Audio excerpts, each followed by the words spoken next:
श्रीलक्ष्मी श्रीमहालक्ष्मी क्षीरसागर कन्यका उत्तिष्ठ हरिसम्प्रीते भक्तानां भाग्यदायिनी।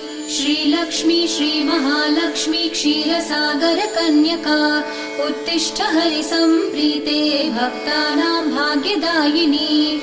उत्तिष्ठोत्तिष्ठ श्रीलक्ष्मी विष्णुवक्षस्थलालये उत्तिष्ठ करुणापूर्णे लोकानां शुभदायिनी। उत्तिष्ठोत्तिष्ठ श्रीलक्ष्मी विष्णुवक्षस्थलालये उत्तिष्ठ करुणापूर्णे लोकानां शुभदायिनी।